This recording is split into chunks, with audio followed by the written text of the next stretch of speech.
what's up everyone? This is Robbie Alexander. Thank you for taking a minute to check out my video. Today we're at Easy Dog Wash in Doherty, California, where I offer my dog training services. And tonight we're going to talk about puppies.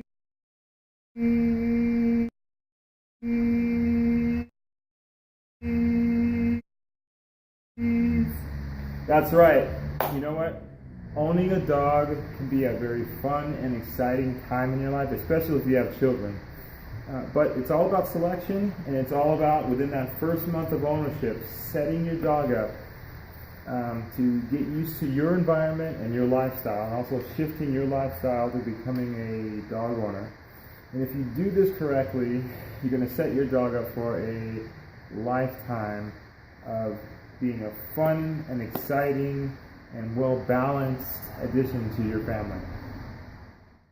Now, selecting a pup that's just right for you and or your family's personalities or lifestyle is the most important part of the dog ownership journey. Now, a good example of what I'm talking about is the Alaskan Malamute or the Siberian Husky. A lot of people from places like Southern California, in most cases, they get these puppies. They're very beautiful, and in about 6 to 15 months into ownership, they realize that these are very intelligent, very vocal, hard-working dogs that were bred for extreme cold weather conditions. And if they don't get an education on the breed and some serious training, they can't really own the dog, and they end up giving them to shelters, which, like I said, happens in most cases, unfortunately. So, what kind of breed is right for you? When you go to a breeder, which puppy in the litter has the right temperament for you and your environment? With color and cuteness being the last priority. How do you welcome it to your car, its crate, your home, and your family? In this video, you get to see how our Shepherd Husky pup, Nika, is led. With the fun energy of my assistants, the dynamic duo, my twins, Christian and Dylan. First, I have to say that getting a new pup is similar to the arrival of an infant. You have to spend some time puppy-proofing your home. The floors should be cleaner, and access to electrical cords and chemicals should be impossible. Just remember that puppies discover things with their noses and mouths, so ingesting things are going to happen much faster with a pup than with a baby. Okay, so let's start with a list of 8 to 10 necessary preparations for your pup, with food being first. Scan your community, get to know where the best deals are. I went to places like Marshall's, spent $20 on arms full of supplies, and then I went to Petco Unleashed, who gives really good deals for new pet owners. What you see in this picture all costs $1.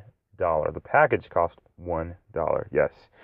Your local vets are also good places to start because they want to give new dog owners deals on food, full bags of food for like $5. So look around, find the deals. Next is your water and meals setup. Metal food bowls and some nice mats to keep them on are important because they minimize messes and they make cleaning much easier. Stainless steel is best for bowls, and that deters chewing, which is what your puppies are going to be doing constantly. So get a metal bowl that will help you to maintain the life of that bowl. Also, for you outdoorsy types, the collapsible bowls for the outdoors, for the park, for the trail are what I suggest. Treats! Keep the treats ready because treats are perfect for any time you want to train. They're awesome for giving attention, showing affection, and they're perfect for regaining control in difficult moments. So keep the treats handy, keep a variety of them handy, and know what your dog really values. A high value treat can go a long way, so keep some treats handy. Chew toys and treats for teething puppies. That is so huge. There is going to be so much frustration coming from a puppy that just wants to play with you, and they're teething at the same time. If you can put something in front of your dog to get them to satisfy that urge, and at the same time get away from your toes. And also you can teach how to do a soft bite, which I'll do in one of my upcoming videos. It's an easy way to teach. This is what you're supposed to do instead of chewing on my toes. So get the chew treats and the chew toys, very important. Chew ropes for training as opposed to chew ropes for teething.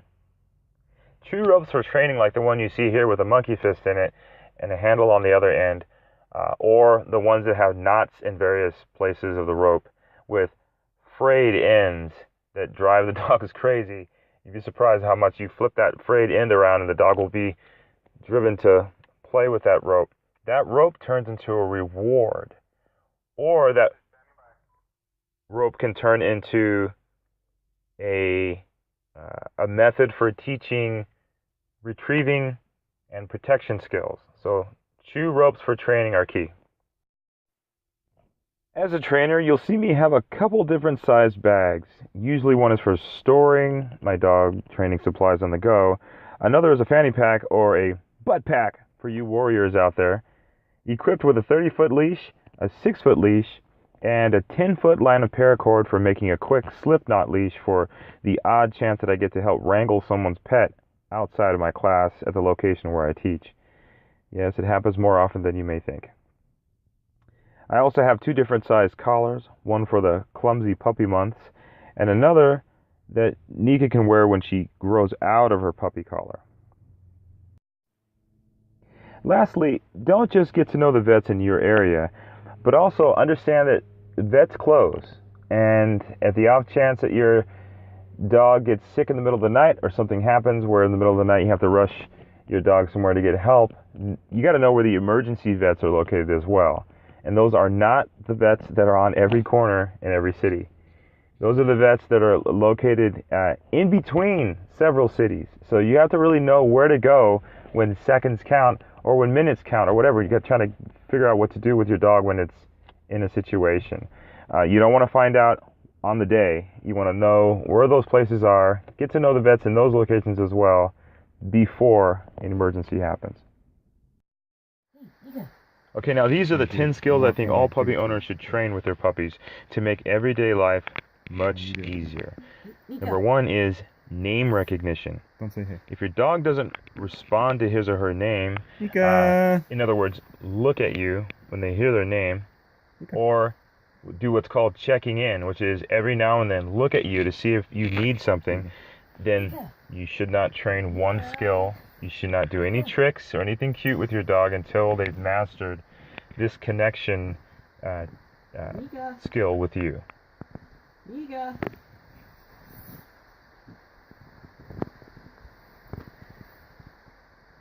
Nika.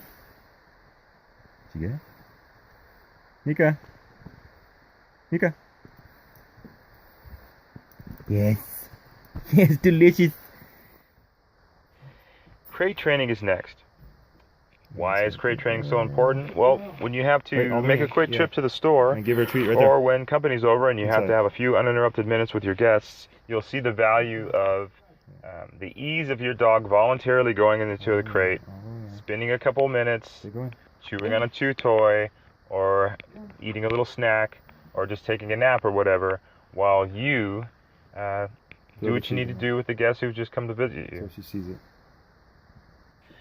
Also, this is how you transport your dog when it's time to travel. So it's good to have them get comfortable with the crate if you're going to have them drive or fly with you. So from the time you get your puppy, you put your puppy in his or her crate in your car, you take your puppy from your car to your home, you should be teaching boundaries. Does your dog know where they're allowed to go and where is off limits? Where's their puppy play area? Nika definitely knows where she can be a goofball, as you can see here. She's fighting something in this video. But she definitely knows where she can play. When we eat, she knows that she's supposed to be laying down and not begging for food. So it's up to you to teach boundaries from the time you get your dog and put him or her into your car. Now, this next skill is so important. Your pup should know how to sit and stay and wait, and come when you are ready for them to come to you. And it shouldn't be when you say their name. When you say their name, that's just a matter of getting their attention, getting them to look at you. They should look at you, wait, and see what it is that you want. And when you're ready, call them, and they should come to you. Yes. Next, if we add yes and no to the recall skill, your dog will know when their behavior is acceptable to you and when you don't approve of their behavior. It's a good way to teach some positive association and negative association with these two words, both with the leash and the treats, which we'll talk about later.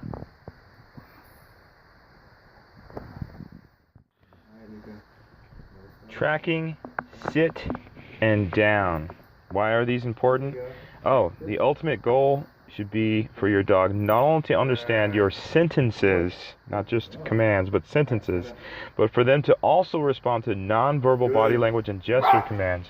Dogs are very observant. They're constantly watching your body language. If you can get them to focus on your hands, that's key. So practice this every time you get a chance. Leashes are not a method for controlling dogs, but instead for communication with your energy. And this is really interesting. Now, dogs will sense your frustration, and then just your sadness, next to you, sit. your happiness. If you're pumped up while you're exercising and you're just trying to run fast and run long and run hard, they will sense that, and they will know if it's okay to go slower and lag behind, or it's not okay. You gotta speed up, or don't go ahead of me, slow down.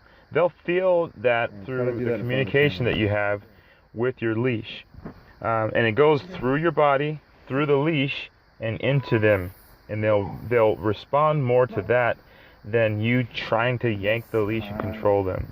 Yes and no commands, and good girl or good boy, those could be associated with this nonverbal form of communication. Good. Well, as I stated earlier, this experience as a dog owner could be so fun, goofy, educational, and exciting. Or it could be a very long road, a 10-year road of frustration and heartache. It's all based on how you set your dog up at the beginning. So if you like this video, please hit that like button, comment if you have any comments and questions at the bottom in the comment section, and share it. Subscribe to the Dragonfire channel. Hey, I'm always coming up with good, cool videos that either are going to be based on dog training with the fitness application, or self-defense, home defense, active shooter defense with a fitness application. Check back regularly to see what's up with the videos. And remember, as always, real health begins with inner wealth. I'll see you next time.